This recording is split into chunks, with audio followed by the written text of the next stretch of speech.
Muchísimas gracias por venir los presenciales y los que están online.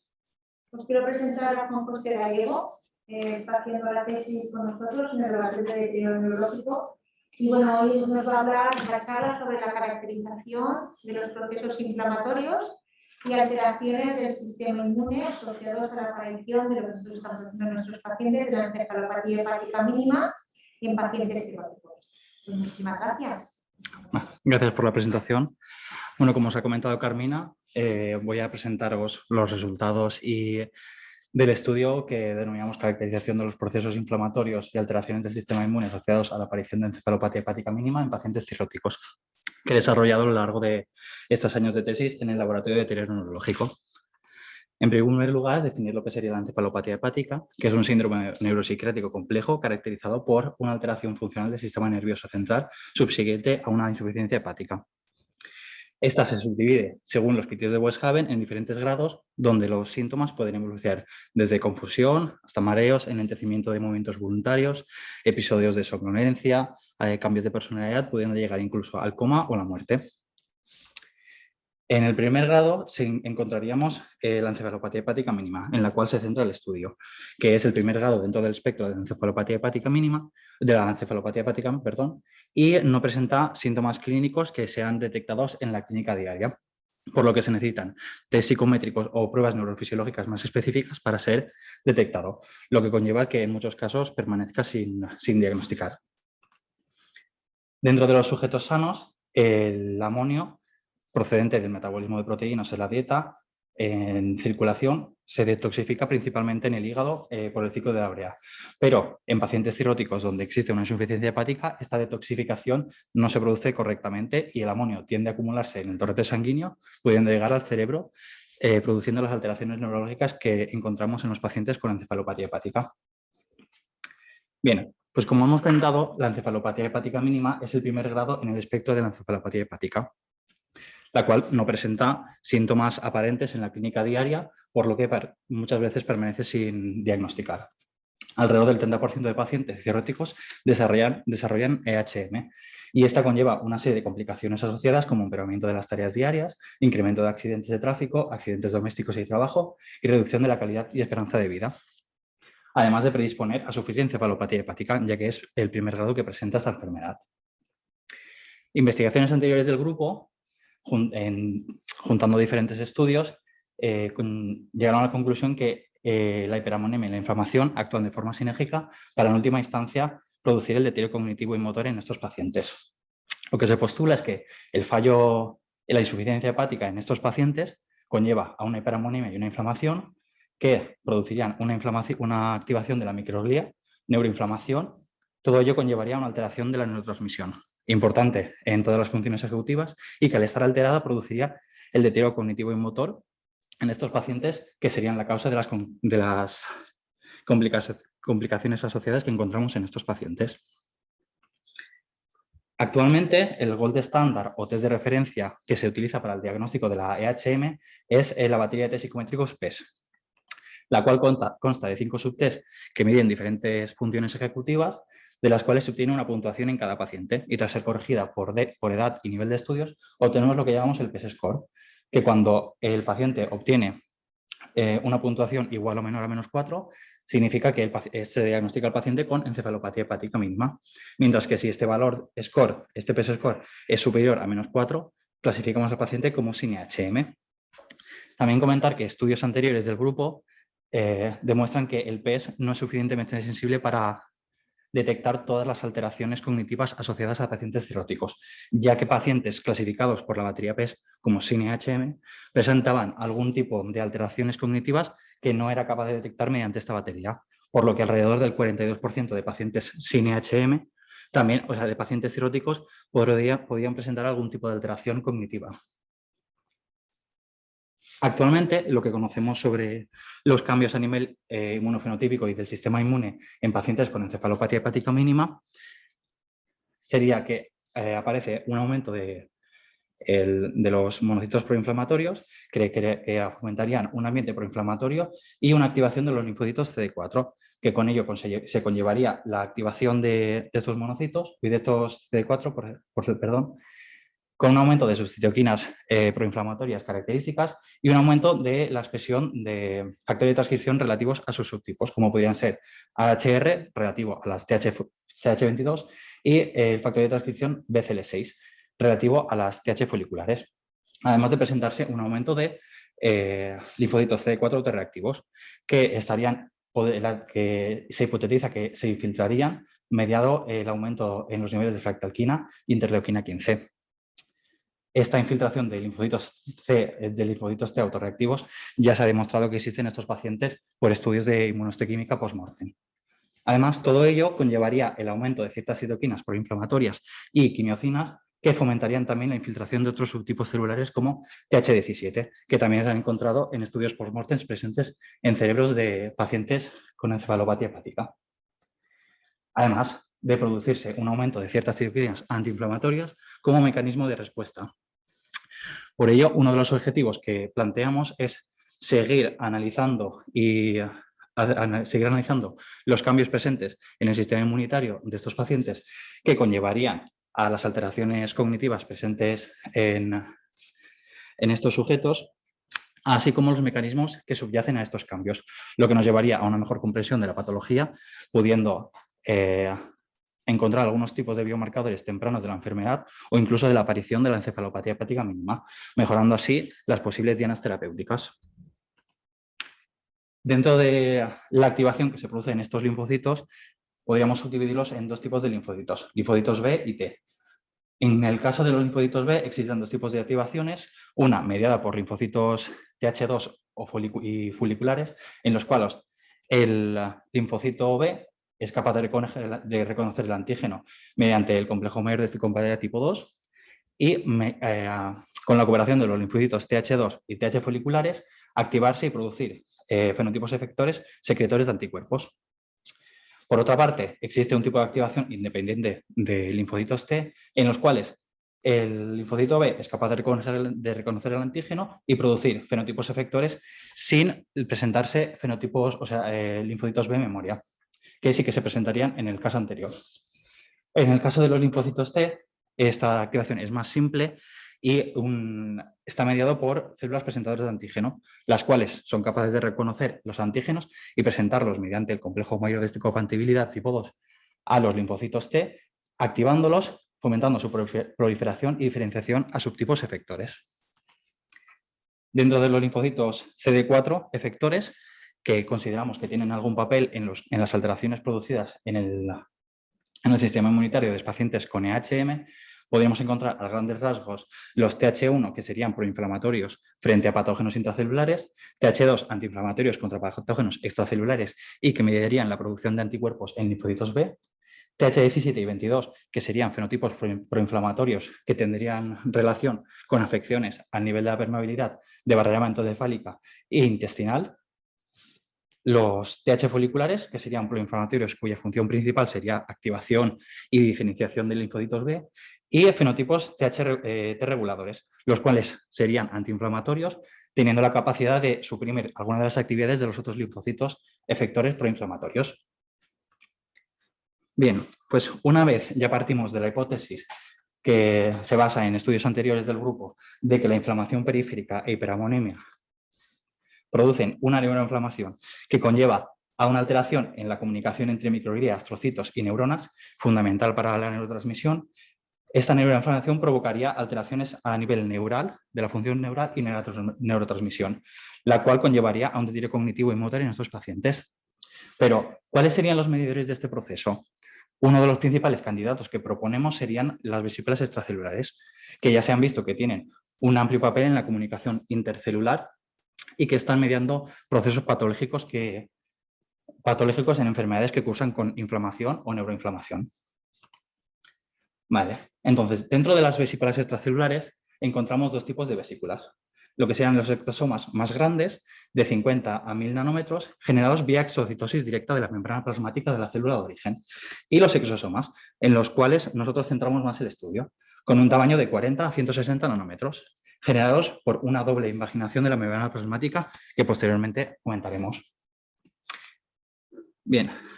estas vesículas están formadas por una bicapa lipídica que puede contener gran variedad de componentes, como podrían ser lípidos, proteínas, ácidos nucleicos, ARN mensajero o microRNAs, que son los capaces de modular la función en la célula diana, ya sea bien al verter su contenido dentro de la célula destino o actuando en los receptores de la membrana de la célula diana. Comentar también que este contenido está condicionado por el estado fisiológico de la célula de origen y el origen celular, ya que se ha asociado muchas veces que estos cambios en células patológicas o que están implicadas en procesos patológicos verían alterado su contenido. Dentro de las funciones que se les ha atribuido a las vesículas, en concreto más a los exosomas, sería tanto fisiológicas como la regulación de la respuesta inmune y neuroprotección como patológicas, fomentando neurodegeneración o neuroinflamación, manteniéndola e incluso induciéndola. Bien, pues como en la patología hay una expresión diferencial de genes y proteínas, también se propone que estos exosomas verían modificado su contenido o su expresión interna de proteínas o de aminoácidos, de proteínas de ácidos nucleicos en procesos patológicos, lo cual les ha llevado a ser utilizados como potencialmente biomarcadores de las enfermedades. Además, comentar que, dado su especial biosíntesis, estos tienen unos marcadores específicos relacionados con la formación, liberación o el transporte de estas vesículas, tanto dentro de la célula de origen como transportadas al exterior, como podrían ser CD9, Frutigin o Alix, que son las que hemos utilizado en este estudio para detectar la presencia de exosomas en nuestras muestras. Bien, a grandes rasgos, comentaros cómo se forman estos exosomas. La biosíntesis se iniciaría a través de la membrana plasmática por una primera invaginación que formaría los endosomas primarios, los cuales se podrían ver modificado su contenido en proteínas, lípidos, ARNs de transferencia, ARNs mensajeros, microRNAs, dependiendo también del estado fisiológico que tendría la célula de origen, produciendo el cuerpo multivesicular,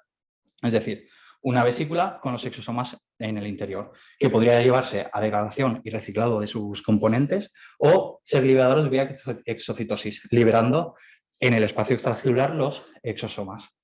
Comentar que, como se ve en la imagen, estos receptores que estaban presentes en la membrana plasmática de la célula de origen, debido a este proceso complejo de biosíntesis, se presentan también en la superficie de los exosomas, lo cual nos permite trazar o detectar el origen mayoritario de estos exosomas de la célula de origen que han sido originadas. Bien, una vez estos exosomas se han liberado al espacio extracelular, estos podrían actuar en la célula diana de diferentes formas, ya sea fusión directa con la membrana plasmática, vertiendo su contenido en la célula diana, por internalización mediante endocitosis, donde se reciclarían se degradarían los exosomas y liberarían su contenido en la célula diana, y por actuación directa en receptores de la célula diana, ya que estos exosomas contendrían también proteínas de superficie que podrían estar interactuando con la célula diana. Bien, pues como hemos comentado, estos exosomas, dependiendo del estado celular o el tipo celular que los origine, podrían ver modificado su contenido y en base a eso también modificado la posible función que tendrían en célula diana, como los que se proponen en este estudio, en el cual postulan que una vez activados los linfocitos CD4, estos generan fenotipos efectores, pero que en cambio, que al ser tratados con exosomas derivados de células mesenquimales, esta diferenciación a fenotipos efectores se inhibiría, lo cual se revierte al tratar con un bloqueante de TGF-beta junto con las vesículas, con lo que concluyen que el TGF-beta contenido en las vesículas extracelulares provenientes de células mesenquimales inhibirían la generación de fenotipos efectores en los linfocitos CD4. También se ha visto que estos exosomas podían estar mediando procesos patológicos, en concreto también en procesos que cursan con inflamación o neuroinflamación, como en este estudio en el cual, además de comprobar que exosomas inyectados en ratas control en periferia podían llegar al cerebro, las vesículas aisladas en ratas que presentaban hiperamonemia, al ser inyectadas a ratas control, serían capaces por sí solas de replicar la neuroinflamación y la incoordinación motora que se encontraba en las ratas con hiperamonemia de las cuales se extrajeron estas vesículas extracelulares. Bien, pues con todo ello y estudios anteriores del grupo, partiendo de la hipótesis que la inflamación periférica y hiperamonemia generaría neuroinflamación de forma sinérgica, conllevando una alteración en la función neural, la comunicación entre células y neurotransmisión, que conllevaría en última instancia el deterioro cognitivo y motor, nuestra hipótesis se basa en que las alteraciones del sistema del inmunofenotipo de linfocitos T y B, así como cambios en expresión génica, podrían ser los causantes de la inflamación periférica y facilitarían la inducción de la neuroinflamación. Y que además,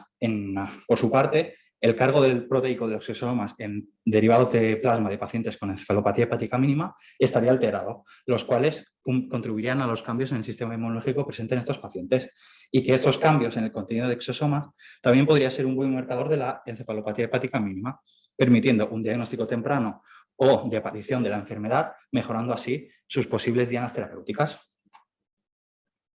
Bien, entonces, con todo ello, nuestro objetivo sería caracterizar las alteraciones cognitivas en pacientes con EHM, así como los cambios en el inmunofenotipo de linfocitos B y T, en la expresión génica y proteica de linfocitos T-helper o CD4 y en el contenido de vesículas extracelulares, así como evaluar el posible papel que estos tendrían en la inducción de la inflamación periférica asociada en estos pacientes. Y para ello, llevamos a cabo una serie de objetivos específicos que se correlacionan cada uno con los apartados que presentaremos en resultados. Bien, en primer lugar, llevamos a cabo la clasificación de los pacientes cirróticos según la presencia o no de encefalopatía hepática mínima mediante el PES. Y evaluamos las alteraciones cognitivas y motoras en estos pacientes y en sujetos control para ver si existe alguna diferencia en estas alteraciones mediante test psicométricos más específicos. Bien, como hemos comentado, el PES consta de 5 subtests que obtienen una puntuación que, tras ser corregida por edad y nivel de estudios, obtenemos un PES score. Cuando este PES score es igual o menor a -4, diagnosticamos al paciente con EHM. Tras realizar la batería de test psicométricos PES a todos los pacientes, obtenemos que alrededor del 30% de los pacientes cirróticos fueron diagnosticados con encefalopatía hepática mínima y que estos presentaban un aumento en los niveles de amonio circulantes en sangre. Para evaluar la velocidad de procesamiento y atención selectiva, utilizamos el test oral de claves, en el cual tienen una plantilla que tienen que ir rellenando con los números acorde a una tabla de referencia, todo ello en un tiempo determinado. Lo que podemos concluir es que los pacientes con encefalopatía hepática presentan un empeoramiento en la velocidad de procesamiento y atención selectiva, medida por una puntuación menor en el total de ítems, hechos y el total de aciertos. Alteración que ya se presenta en pacientes sin EH, clasificados como sin EHM, pero en menor medida, poniendo de manifiesto una vez más la no inefectividad, pero poca sensibilidad del PES para diagnosticar alteraciones neurológicas tempranas. Para analizar la atención selectiva sostenida y la concentración, utilizamos el test de 2, en el cual los pacientes a lo largo de varias líneas tienen que marcar las Ds que tengan 2 comillas. Al finalizar el test, obtenemos una serie de datos que, tras unos pequeños cálculos, obtenemos el índice de efectividad, que mediría la atención selectiva y sostenida, y el índice de concentración, para medir la concentración. Bien, lo que vemos es que en estos índices, que los pacientes con encefalopatía hepática mínima presentan un empeoramiento en la atención selectiva sostenida y la concentración, ya que obtienen menor puntuación en estos índices, lo cual también se presenta en menor medida en pacientes sin EHM. Para medir flexibilidad cognitiva e inhibición de la respuesta automatizada, utilizamos el test STRUC, el cual consta de 3 tareas. En la primera, el paciente o el sujeto tiene que leer las palabras que hay en la hoja. En la segunda tarea, decir el color. Y en la tercera, a pesar de que está palabras, lo que tiene que decir es el color en el que está escrito, inhibiendo una respuesta automatizada que tenemos de leer directamente la palabra. Perdón.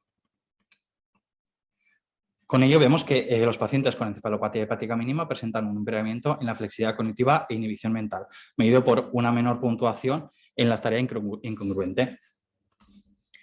En cuanto a la memoria de trabajo, para evaluarla utilizamos el test oral de dígitos y el test oral de letras y números. En el test oral de dígitos, al sujeto se le dice una serie de números y en la primera fase te los tiene que decir en el mismo orden en el que se lo han recitado y en la segunda fase de forma inversa. En cuanto al test oral de letras y números, al sujeto se le dice una serie de números y letras, tiene que recordarlos y decir primero los números de menor a mayor y luego las letras en orden alfabético. Bien, pues vemos que los pacientes con EHM presentan un empeoramiento en la memoria de trabajo, medido por el menor número de respuestas correctas en estos test. Para medir la coordinación motora en estos sujetos utilizamos dos test, el test de coordinación bimanual y el test de coordinación visomotora, los cuales se basan en que los sujetos tienen que insertar unos clavos o cubos en unas ranuras o huecos, siguiendo un orden concreto, ya sea utilizando las dos manos o la mano dominante. Con ello, los resultados que obtenemos es que los pacientes con EHM presentan un empeoramiento en la coordinación motora, ya que requieren mayor tiempo, medio de minutos, para realizar dichas tareas.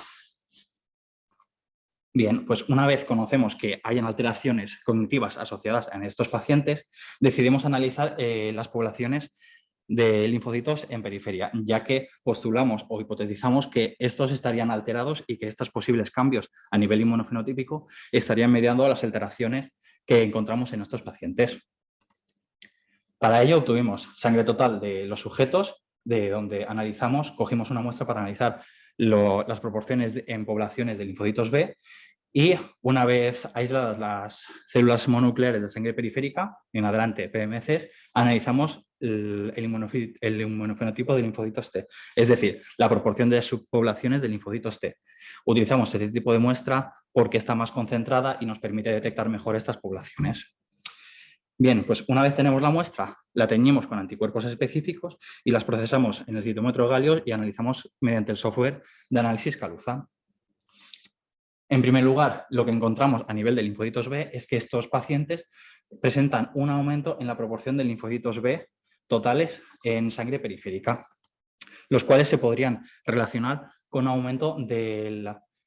los niveles de BAF, que es una molécula que se sabe que aumenta la supervivencia de estos linfocitos B y fomenta su escape dentro de los sistemas de tolerancia, es decir, propiciaría que linfocitos B autorreactivos salieran al torrente sanguíneo. Esto, junto a un aumento de CXCL13 que se presentan en estos pacientes, podrían estar mediando la infiltración de los linfocitos B, como se ha propuesto en otros tipos de enfermedades neuroinflamatorias y que cursan con inflamación periférica, como la esclerosis múltiple, que aunque no se postulan como si fueran un causante principal de la enfermedad, sí que mantienen esa inflamación periférica y neuroinflamación, ya que correlacionan niveles altos de linfocitos B en periferia con la presencia de linfocitos B infiltrados dentro del cerebro de esos pacientes. Bien,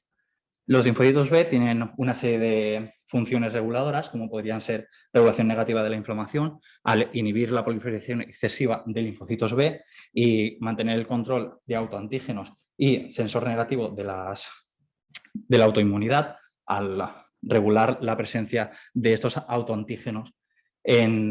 autoantígenos in vivo y controlar además la función de los monocitos, por lo que quisimos analizar diferentes poblaciones efectuadas de estos linfocitos B.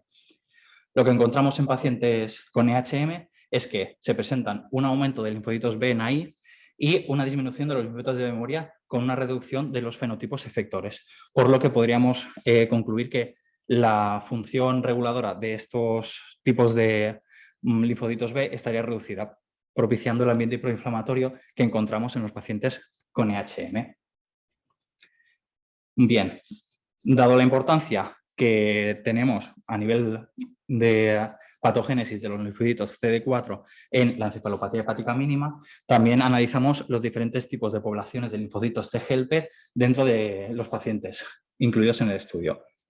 En primer lugar, vemos que no hay diferencia en cuanto a la proporción de estos linfocitos CD4 en los tres tipos de pacientes, pero en cambio sí que vemos un aumento en la activación de estos linfocitos CD4 en pacientes con EHM, lo que conllevaría y favorecería la liberación de citoquinas proinflamatorias en estos subtipos celulares que a continuación veremos, además de favorecer su diferenciación a fenotipos efectores. Los primeros fenotipos que analizamos fueron los TH1 y TH2 como dos principales vías de inflamación y antiinflamación dentro del sistema inmunitario, y vemos que existe una reducción de los linfocitos TH1 y un aumento de los linfocitos TH2, que conjuntamente con una tendencia en la activación de estos últimos podría favorecer la liberación de anticuerpos por parte de los linfocitos B, además de generar algunos subtipos de linfocitos dentro de los TH2, como podrían ser los TH9. Otros subtipos de linfocitos analizados fueron los foliculares TH22, TH17 y TH9, en los cuales, en estos últimos, vemos un aumento de la proporción en los pacientes con encefalopatía hepática mínima, que junto a una tendencia en la activación de los linfocitos TH22 y 17 generaría un aumento de las citoquinas proinflamatorias características de estos tres subtipos, como podría ser interleuquina 21, 17 o 22. Que están aumentadas en pacientes con encefalopatía hepática mínima, las cuales podrían mediar, junto a sus linfocitos característicos, disrupción de barreras hematoencefálicas y infiltración ya presentes en pacientes con EHM mediante estudios post-mortem, además de facilitar la permeabilización de barreras intestinales, favoreciendo la translocación bacteriana, un síntoma característico de pacientes cirróticos, que también fomentaría la inflamación periférica presente en estos pacientes. En cuanto a los linfocitos T reguladores, que ya hemos comentado que tendrían un papel principal como antiinflamatorios regulando el sistema inmunitario, vemos que no hay ninguna diferencia, podría haber una tendencia, pero no hay ninguna diferencia en la proporción dentro de los grupos de estudio. En cambio, al calcular el ratio TH17-Tregs, sí que encontramos un aumento en este ratio en pacientes con encefalopatía hepática mínima, lo cual en otros estudios se relaciona con respuestas autoinmunes, ya que existe dentro del mismo sujeto un aumento excesivo de fenotipos proinflamatorios, es decir, las TH17, en contraposición de sus fenotipos antiinflamatorios, como podrían ser T reguladoras.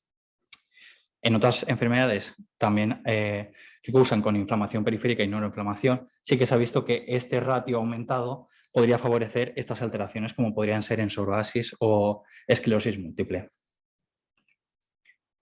Bien, pues en la bibliografía también existe muchos estudios que proponen que estas alteraciones a nivel del sistema inmunitario vienen propiciadas por una alteración dentro de la expresión génica y proteica en linfocitos B, en linfocitos T, por lo que nosotros decidimos analizar dentro de estos tipos de linfocitos la expresión génica y proteica de moléculas, receptores y citoquinas de interés dentro de la patogénesis de la enfermedad. En primer lugar, una vez obtenidas las PMCs, lo que hicimos es aislar mediante un kit comercial de selección negativa los linfocitos CD4 y llevamos a cabo la expresión proteica mediante Western blot y la expresión génica mediante qPCR. En primer lugar, decidimos analizar la expresión de la glutaminasa, ya que es una enzima clave en el metabolismo del amonio, que también participa que proponemos que tiene también un papel importante en la inducción de la inflamación. Esta enzima catalizaría la reacción que transformaría la glutamina en glutamato, generando amonio. Pues bien, entonces vemos que los pacientes cirróticos presentan un aumento en la expresión de glutaminasa, de la proteína de la glutaminasa en linfocitos CD4, lo cual estaría mediando los niveles aumentados de amonio en sangre periférica que presentan estos pacientes. También otros estudios de inmunometabolismo proponen que el aumento de la actividad de la glutaminasa favorecería la generación de linfocitos TH17 y reduciría la diferenciación a los fenotipos TH1, que concordarían con los resultados anteriormente descritos por citometría, que pasarían en estos pacientes con encefalopatía hepática mínima. Bien, dado la importancia que tendrían dentro de los pacientes cirróticos esa translocación bacteriana, decidimos analizar dos receptores que estarían implicados en la detección de estos agentes microbianos, como podrían ser Toll-like receptor 2 o Toll-like receptor 4, además del receptor CCR2, que estaría implicado, que podría estar mediando algún tipo de infiltración de estos linfocitos. Entonces, vemos que en pacientes con encefalopatía hepática mínima vemos un aumento significativo de la expresión del Toll-like receptor 4 y en pacientes cirróticos un aumento de la expresión del CCR2. Estos dos receptores y en concreto la activación de estos dos receptores ya se ha mostrado en otros tipos celulares que propiciarían un aumento en la inflamación, en la activación y esa migración. Y que en concreto en monocitos se ha postulado que serían unos factores inductores de la infiltración de estos monocitos en el sistema nervioso central. Por lo que estos aumentos en linfocitos CD4 de pacientes con EHM podrían estar mediando esa infiltración, ese aumento de inflamación e infiltración vía CCL2. También analizamos la expresión de ciertas citoquinas de interés en los linfocitos CD4, de interés para la enfermedad, ya que se ven que están alteradas en los niveles séricos.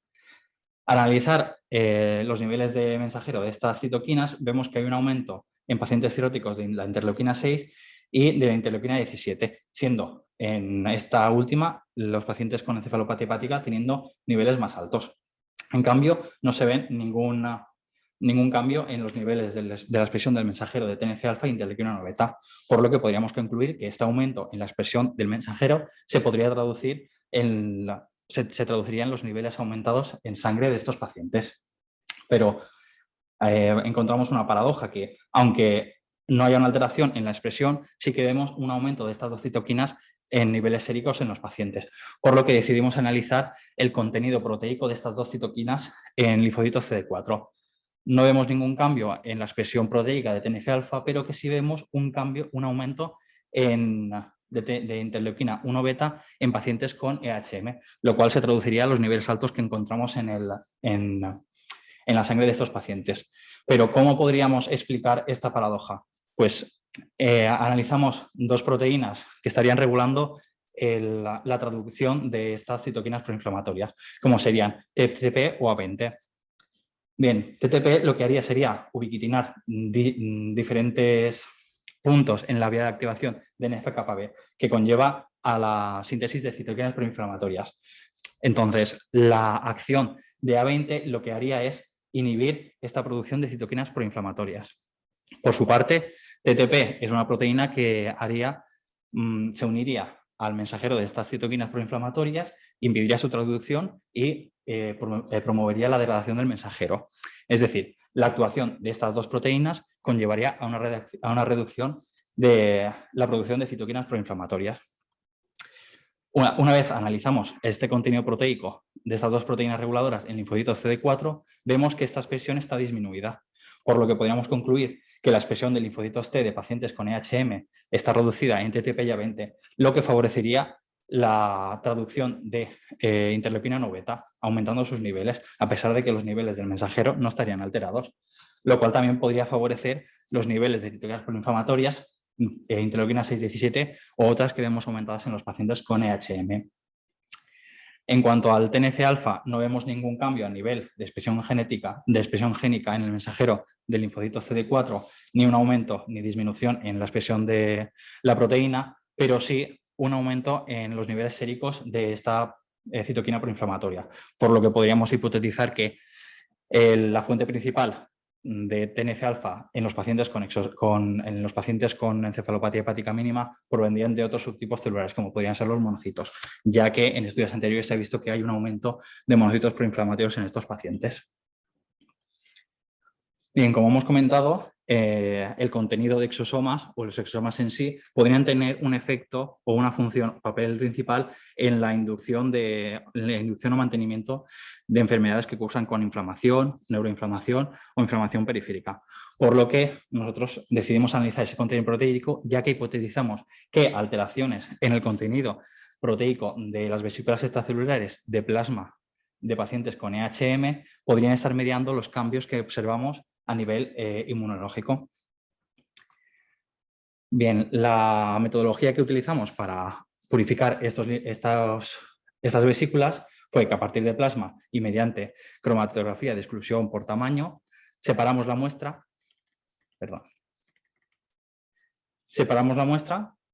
primero diluyen las partículas más grandes y por último las pequeñas. Después de separarlo en fracciones, concentramos las fracciones que están enriquecidas en estas vesículas hasta un volumen que nos facilita el trabajo con ellas. Después comprobamos mediante diferentes técnicas la presencia de estas vesículas en nuestra muestra. Por ejemplo, como por microscopía electrónica, análisis de rastreo de nanopartículas y marcadores específicos por Western blot, como serían Flotillin, CD9 o Alix. Pero, ¿de dónde provendrían mayoritariamente estas vesículas en los pacientes con encefalopatía hepática mínima? Para ello, y dado la relación con el sistema inmunitario en estos pacientes, decidimos analizar marcadores específicos de diferentes tipos de células del sistema inmunitario, como podrían ser para linfocitos totales, linfocitos TH, T helper o CD4, citotóxicos y linfocitos B, además de células presentadoras de antígeno, monocitos o monocitos proinflamatorios. Lo que observamos es que los linfocitos T helper, que serían los CD4, T citotóxicos, CD8 y linfocitos B,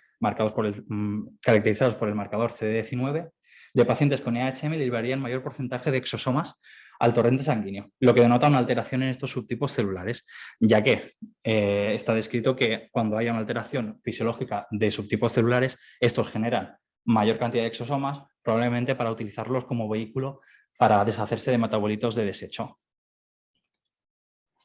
En cuanto a marcadores relacionados con células del sistema nervioso central, analizamos el contenido en L1CAM, que denotaría que son exosomas procedentes de neurona, y CD13, que son procedentes de microglía. Vemos que hay un aumento en el contenido de L1CAM en exosomas de pacientes con EHM, lo que denotaría que hay una alteración en estos subtipos celulares, hay una alteración en estos subtipos celulares, produciendo un daño a nivel neuronal. Otros estudios también proponen el análisis del contenido de estos subtipos de exosomas procedentes de neurona como marcador de daños neuronales, ya que analizar su contenido en diferentes proteínas que están relacionadas con daño neural como HMGB1, neurofilamento o proteína beta-amiloide, estos en exosomas derivados de neurona de pacientes que tienen un daño neurológico ya conocido, este contenido es mayor que en los exosomas derivados de neurona de pacientes de sujetos que no tienen ningún tipo de alteración. Por lo que podríamos decir que ya existe una proporción de exosomas derivados de neurona en sangre periférica de pacientes con HM aumentada respecto a los otros grupos de estudio, lo que se podría evaluar como un posible biomarcador de la enfermedad. Bien, pues si proponemos que estos exosomas podrían tener un papel en la modulación del sistema inmune y en concreto en la activación de los linfocitos CD4, analizamos diferentes proteínas que estarían mediando la activación de estos linfocitos CD4, como complejo mayor de histocompatibilidad tipo 1 y tipo 2 y CD74, que sería una molécula que ayudaría a la estabilización y función del complejo mayor de histocompatibilidad tipo 2 en los exosomas. Bien, pues vemos que el contenido de MHC2 y CD74 en exosomas derivados de plasma de pacientes con encefalopatía hepática mínima está aumentado, lo que podría favorecer la capacidad de estos en activar los linfocitos CD4, que ya hemos visto por estudios inmunofenotípicos que la activación del CD64 está aumentada, propiciando la liberación de sus citoquinas características y fomentando la diferenciación a subtipos efectores. En cuanto al ambiente proinflamatorio, decidimos analizar una serie de citoquinas que podrían estar favoreciendo o regulando el ambiente proinflamatorio, como podrían ser como citoquina antiinflamatoria del TGF-beta y como citoquina proinflamatoria del TNF-alfa, además de otras proteínas que estarían mejorando la función del TNF-alfa, como podrían ser el receptor de TNF-alfa, que al fusionarse con la membrana de la célula diana, este se quedaría estable, favoreciendo la acción del TNF-alfa en la célula diana, y ADAM17, que sería una proteína que cortaría TNF-alfa liberándolo y mejorando su función. Lo que concluimos es que los exosomas de pacientes con EHM favorecen el ambiente proinflamatorio, ya que aportan una mayor cantidad de citoquinas proinflamatorias TNF-alfa, además de mejorar su función, y por contra aportan una menor cantidad de TGF-beta, que sería una citoquina antiinflamatoria. Bien, pues una vez conocemos ya los efectos,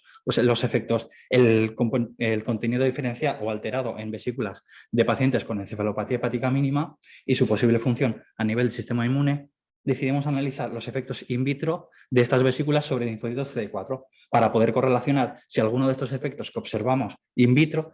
podrían correlacionarse con alguno de los cambios que observamos en los pacientes in vivo. Para ello, la metodología seguida fue unos cultivos de linfocitos CD4 procedentes de sujetos sanos, control, a los cuales se les añadió a cada uno de forma independiente vesículas aisladas a partir de sujetos control, pacientes sin EHM, pacientes con EHM y manteniendo una condición control a la cual añadimos PBS. Bien, pues a 24 horas medimos citoquinas de interés para ver si estos exosomas serían capaces de modular la expresión de ciertas citoquinas y a 5 días para ver si había algún efecto en la expresión de los factores de transcripción asociados al linfocito CD4, para ver si alguno de esta modulación o expresión en factor de transcripción podríamos relacionarlo con los cambios que encontramos en los pacientes con encefalopatía hepática mínima. Bien, en cuanto a ver el efecto de la modulación de la expresión de estas citoquinas, para ello realizamos el cultivo y a 24 horas medimos ciertas citoquinas de interés. Lo que concluimos es que los exosomas con EHM en estos linfocitos CD4 a 24 horas modularían la expresión de citoquinas, aumentando la liberación de interleuquina 17 y 21, mientras que los exosomas control aumentarían la expresión de TGF-beta. Y como aquí vemos, el aumento de expresión de interleuquina 17 y interleuquina 21, que podríamos relacionar con los niveles aumentados de interleuquina 17 y interleuquina 21 y unos descensos en los niveles de TGF-beta como citoquina antiinflamatoria que observamos en pacientes con encefalopatía hepática mínima. En cuanto a si estos tendrían algún tipo de defecto en la diferenciación o expresión diferencial de factores de transcripción a 5 días, lo que hicimos fue analizar dichos factores de transcripción que se correlacionan con subtipos de linfocitos CD4 y las citoquinas a 5 días. Bien, pues observamos que un aumento relativo en factor de transcripción BCL6 asociado a linfocitos TH foliculares y un aumento en la expresión de FOXP3 relacionado con linfocitos T reguladores que se correlacionan con los niveles altos de TGF-beta al tratar con exosomas EHM.